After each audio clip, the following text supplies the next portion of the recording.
জয় হিন্দ বন্ধুরা। তো তোমরা কেমন আছো? আশা করি সবাই ভালো আছো। তো তোমরা যারা 2025 সালে এসএসসি জিডি পরীক্ষার জন্য প্রস্তুতি নিচ্ছ, তাদের জন্য আজকের ভিডিওটি খুবই গুরুত্বপূর্ণ হতে চলেছে। তো আমার চ্যানেলে যারা নতুন আছো তারা প্লিজ লাইক, কমেন্ট, শেয়ার এবং সাবস্ক্রাইব করে পাশে থাকবেন। তো আজকে আমি তোমাদের সাথে শেয়ার করব এমন 4টি গুরুত্বপূর্ণ কারণ যেগুলোর জন্য এই বছর 2025 সালে পশ্চিমবঙ্গে এসএসসি জিডি এর কাট অফ কিন্তু অনেকটা কিন্তু কমতে পারে। শুনে অবাক লাগছে তো? তো তাহলে আর দেরি না করে চলো এক এক করে সেই কারণগুলি জেনে নেওয়া যাক, যা তোমাদের প্রস্তুতিকে আরও আত্মবিশ্বাসী করে তুলবে। ভিডিওটি শেষ পর্যন্ত দেখো আর জেনে নাও সেই সিক্রেট কারণগুলি। দেখো, আমাদের প্রথম যেটা আমি পয়েন্ট করেছি, প্রশ্ন হার্ড টু মডারেট, ঠিক আছে, এসেছে যে এবছর 2025 সালে এসএসসি জিডি পরীক্ষার প্রশ্নগুলি 2024-এর তুলনায় অনেক বেশি কঠিন ছিল, ঠিক আছে। প্রশ্নপত্র এতটাই কঠিন ছিল যে উত্তর করা অনেকের জন্যই কিন্তু খুব কঠিন হয়ে দাঁড়িয়েছে। যখন প্রশ্ন কঠিন হয় তখন তো স্বাভাবিকভাবেই বেশিরভাগ পরীক্ষার্থীর নাম্বার কম আসে।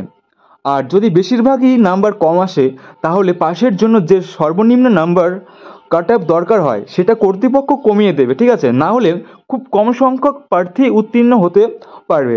তাই প্রশ্ন কঠিন হওয়ার কারণে এবছর কাট অফ কমার কিন্তু একটা সম্ভাবনা কিন্তু অনেক বেশি, ঠিক আছে।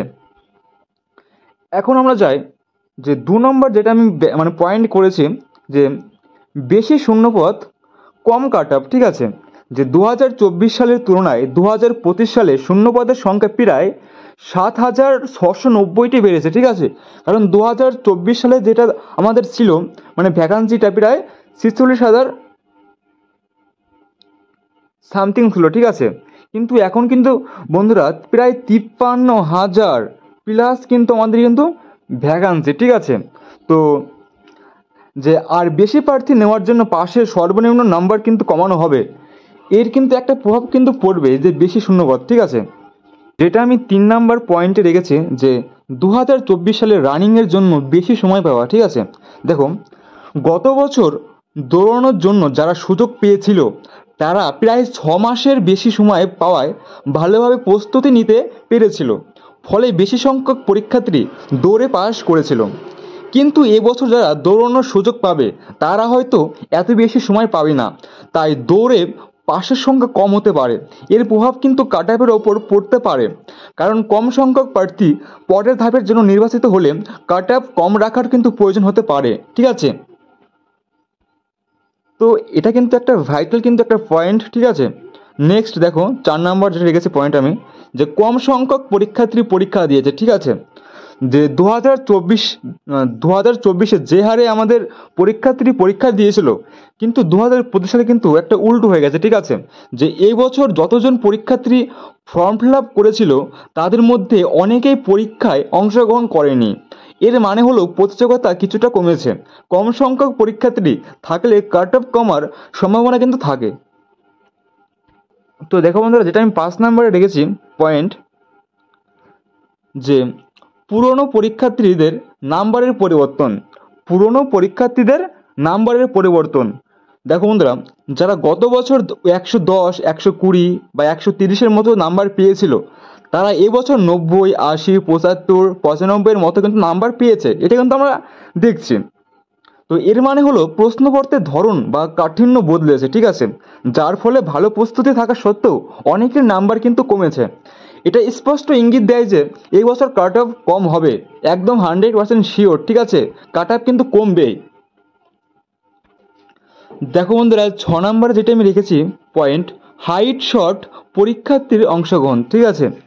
তো এই পরীক্ষায় এমন অনেক পরীক্ষার্থীও অংশগ্রহণ করে যারা শুধুমাত্র নিজেদের যাচাই করার জন্য পরীক্ষা দেয়, যাদের হয়তো উচ্চতার মাপকাঠিও সমস্যা আছে, ঠিক আছে। এদের কারণেও কিন্তু পাশের হার কিছুটা কম দেখাতে পারে, যা পরোক্ষভাবে কাট অফের ওপর প্রভাব ফেলতে পারে, ঠিক আছে। ঠিক আছে। তো ধরো বন্ধুরা, নেক্সট যেটা 7 নাম্বার অর্থাৎ লাস্ট পয়েন্ট, যেটা আমাদের সবার গড় নাম্বার 70 থেকে 90-এর মধ্যে। যদি বেশিরভাগ পরীক্ষার্থীর গড় নাম্বার 70 থেকে 90-এর মধ্যে থাকে তাহলে স্বাভাবিকভাবেই কিন্তু কাট অফ এর কাছাকাছি বা এর থেকেও কিন্তু কম হওয়ার কিন্তু একটা সম্ভাবনা থাকে, কারণ কর্তৃপক্ষ এমন একটি কাট অফ নির্ধারণ করবে যাতে একটি নির্দিষ্ট সংখ্যক যোগ্য প্রার্থীকে কিন্তু নির্বাচন করা যায়। কারণ আমরা দেখেছি যে 2024-এ, ঠিক আছে, সবার নাম্বার কিন্তু 105, 110, 120, কিন্তু 2025-এ কিন্তু আমরা দেখছি যে কারো 95, কারো 85, ঠিক আছে, কারো হচ্ছে 75 বা 70। তো এর ফলে কিন্তু কাট অফ কিন্তু কমবে, মানে ভাবনার চেয়েও কিন্তু অনেকটা কিন্তু কাট অফ কিন্তু কমবে। তো তোমরা অযথা তোমরা কাট অফ নিয়ে তোমরা টেনশন করো না, তোমাদের মানে যত নাম্বার আছে তোমরা মানে তত নাম্বার নিয়ে কিন্তু তোমরা মাঠে যাও, মাঠে রানিং করো, ঠিক আছে। কারণ আর বেশি কিন্তু দেরি নেই, হাতে গোনে মাত্র 1.5 মাস থেকে 1 মাস। দেখো, মোট কথা এই সমস্ত কারণগুলি একত্রিতভাবে ইঙ্গিত দিচ্ছে যে এবছর এসএসসি জিডি পরীক্ষার কাট অফ গতবারের তুলনায় কম হওয়ার কিন্তু একটা প্রবল সম্ভাবনা কিন্তু অনেক বেশি। প্রশ্নপত্রের কঠিন মান, সময়ের অভাব, কম সংখ্যক পরীক্ষার্থীর অংশগ্রহণ এবং পুরনো পরীক্ষার্থীদের নম্বরের অবনতি, এই সব কাট অফ কমানোর পক্ষে জোরালো কিন্তু যুক্তি তৈরি করে। তো আমার ছিল এই 7টি কারণ। তো তোমাদের কেমন লাগলো আমার এই যুক্তি? তো সবাই কিন্তু কমেন্টে জানাবেন তোমাদের কেমন লাগলো। আর প্লিজ ভালো লাগলে অবশ্যই লাইক, কমেন্ট, শেয়ার করে দেবে এবং একটু সাবস্ক্রাইব করে দেবে।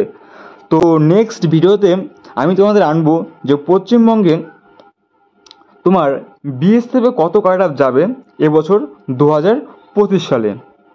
তো চলো বন্ধুরা, দেখা হবে নেক্সট ভিডিওতে। জয় হিন্দ, বন্দে মাতরম।